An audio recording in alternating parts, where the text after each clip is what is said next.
Etapas de la independencia de Chile. Estas se componen por la Patria Vieja, que comprende desde 1810 hasta 1814, la Reconquista, desde 1814 a 1817, y finalmente la Patria Nueva, de 1817 a 1823. Patria Vieja. Esta etapa comprende desde el 1810 hasta el 1814.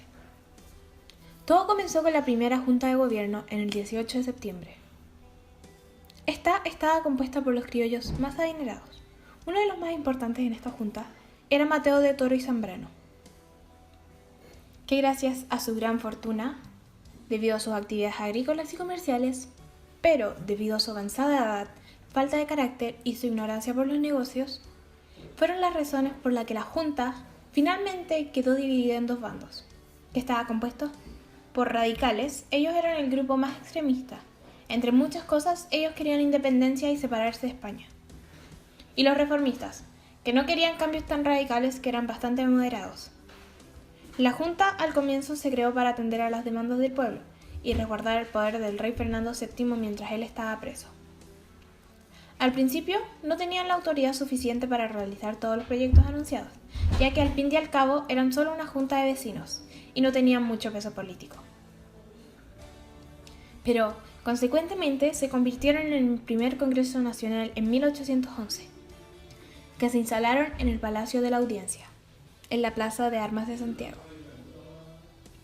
Pero este Congreso recibió un golpe militar por parte de José Miguel Carrera, ya que quería que Chile lograra la independencia y no lo iba a conseguir si el Congreso estaba dividido de esa forma. Así cambió la composición del Congreso a una política más radical.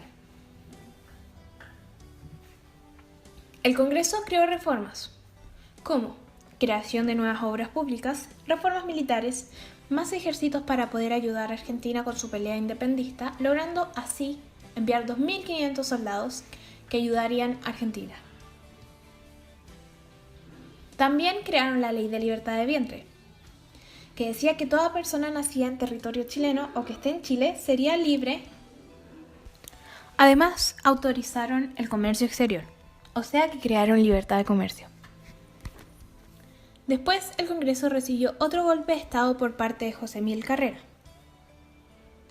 Así fue como él obtuvo todo el poder en sus manos. Se creó el primer periódico de Chile, La Aurora de Chile, que exaltaba las ideas ilustradas en esa época. En 1813, el virrey del Perú, Fernando de Abascal, mandó ejércitos para acabar con las ideas patrióticas. El virrey del Perú envió un ejército para erradicar a los patriotas de Chile. Carrera lideró el ejército para detener los ataques enemigos. Las fuerzas españolas desembarcaron en Chiloé y Valdivia con destino a Concepción, logrando penetrar la ciudad, y aumentaron el número de soldados y se encaminaron rumbo al norte para llegar a Santiago. El ejército patriota, liderado por José Miguel Carrera, se dirigió desde Santiago hasta el sur para enfrentarse a las fuerzas españolas, y se libró la batalla de Yerbas Buenas, en las cercanías de Limares, donde ganaron las fuerzas españolas, logrando llegar hasta Chillán. Después se enfrentaron en la batalla del Roble, donde gracias a la intervención de O'Higgins y la muerte de uno de los coroneles de los españoles, los patriotas logran retroceder el avance español hasta Concepción. Las fuerzas españolas logran avanzar de nuevo hasta Talca, pero son detenidos nuevamente por O'Higgins y retroceden de nuevo hasta Concepción. En 1814 se creó el Tratado de Licra, que pondría fin a todas las hostilidades de los dos bandos, pero ninguno de los bandos respetó este tratado. El virrey del Perú envía al general Mariano Osorio, que inicia un nuevo avance hasta Santiago.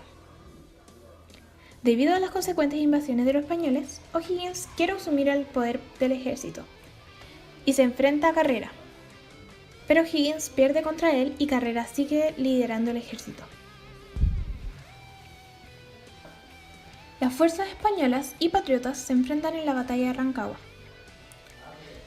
A pesar del esfuerzo de los patriotas, ellos pierden ante la superioridad numérica, pero gracias a que O'Higgins tomó el liderazgo en medio de la batalla, pudieron reagrupar el ejército y lograron huir a Mendoza. Es así como los realistas toman el poder de Chile. Reconquista. Esta etapa consiste en una especie de retroceso del proceso de independencia. Este periodo comprende desde la derrota de las fuerzas patriotas en Rancagua en 1814 y su posterior victoria en la batalla de Chacabuco en 1817. Los patriotas fueron repercusionados, por lo que tuvieron que escapar a Mendoza. En Mendoza recibieron la ayuda del gobernador José de San Martín. Así organizaron el Ejército Libertador de los Andes. Este ejército fue liderado por el propio San Martín y por O'Higgins, creado para combatir las fuerzas realistas que estaban instaladas en Chile.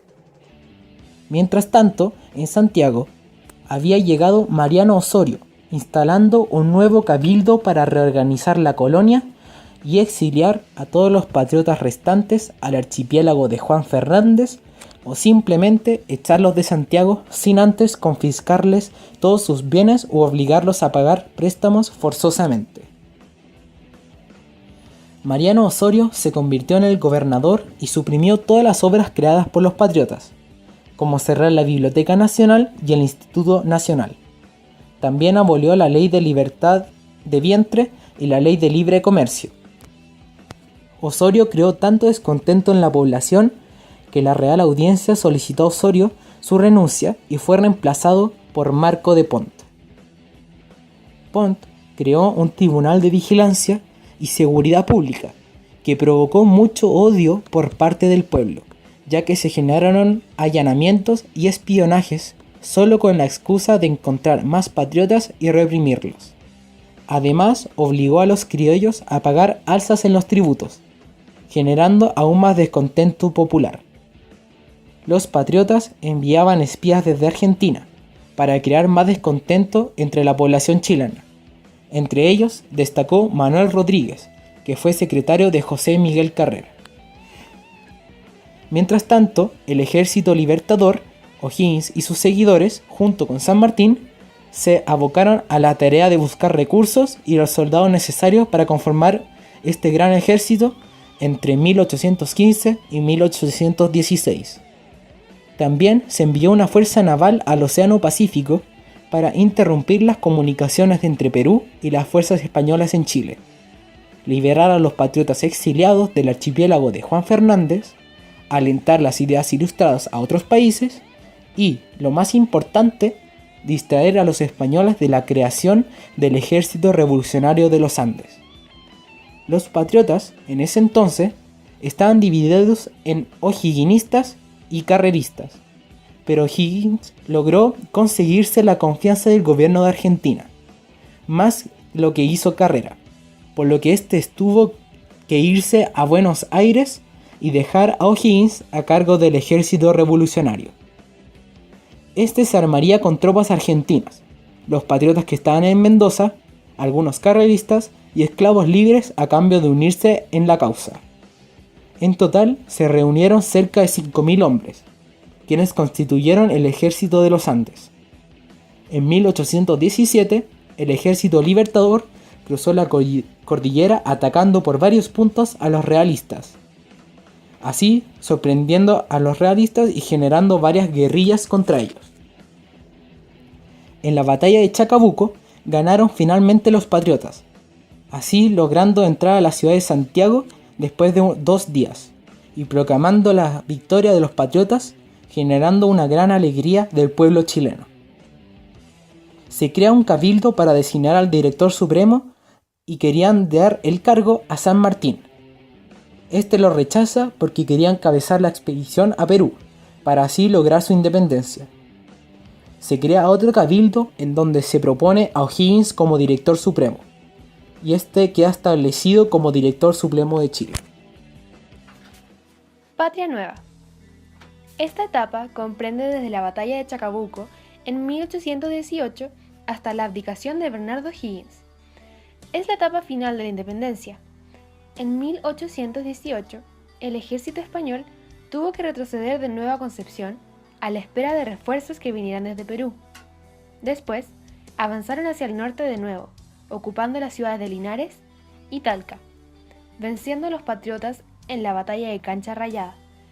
Pero, los patriotas lograron reagruparse en la cercanía de Santiago, logrando así parar las fuerzas españolas y vencerlos en la batalla de Maipú, marcando definitivamente la victoria patriota y la independencia de Chile.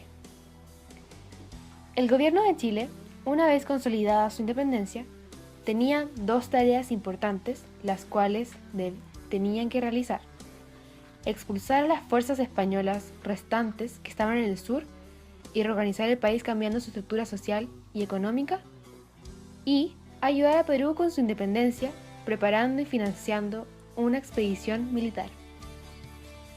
Lo primero que hicieron fue la creación de una flota naval que llevara a los soldados a Lima, la denominada Primera Escuadra. Esta estaba conformada por barcos robados de las fuerzas españolas y otras que el gobierno consiguió. También tuvieron que contratar personal que manejara la flota, quienes eran principalmente británicos. La Primera Escuadra obtuvo mucho éxito. Lograron controlar gran parte del Océano Pacífico mediante varias batallas navales, logrando así atacar al puerto del Callao en Perú y apoderarse de la red de fuertes que ocupaban las fuerzas españolas en Valdivia. Además de preocuparse por la Primera Escuadra, el gobierno de Chile también tenía que preparar el ejército libertador del Perú, cosa que no resulta ser una tarea sencilla, ya que escaseaban de recursos económicos para prepararlo debidamente.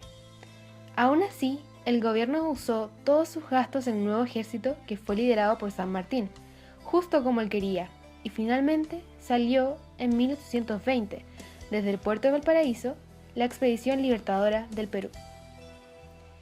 Cuando ya no había riesgo de más ataques españoles a Chile, el gobierno de O'Higgins decidió dedicarse a organizar las instituciones políticas, crear nuevas obras como la Escuela Militar y el Cementerio General, y reabrir las obras y las leyes creadas en la Patria Vieja, que habían sido cerradas por los españoles. A pesar de que el gobierno de O'Higgins estaba siendo criticado por la aristocracia de Chile, el gobierno promulgó una constitución, la Constitución de 1818, que le entregaba amplios poderes al director supremo y no señalaba una fecha exacta sobre su abdicación. En 1822 se crea otra constitución, en donde se dicta que el puesto de director supremo duraría 6 años y que podía ser reelegido por 4 años más. Además, dicta que los poderes del Estado están divididos en ejecutivo, legislativo y judicial, que eran cada uno independiente del otro.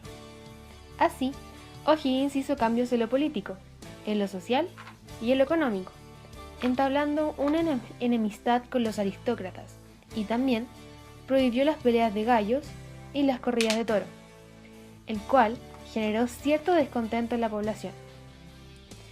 Una de las mayores razones del descontento aristocrático fue la abolición de privilegios que beneficiaban a los miembros de estos, como el uso de títulos y escudos de nobleza, y la existencia de la institución de los mayorazgos, haciendo que muchas personas perdieran el derecho de muchos bienes que pudieron haber recibido como herencia.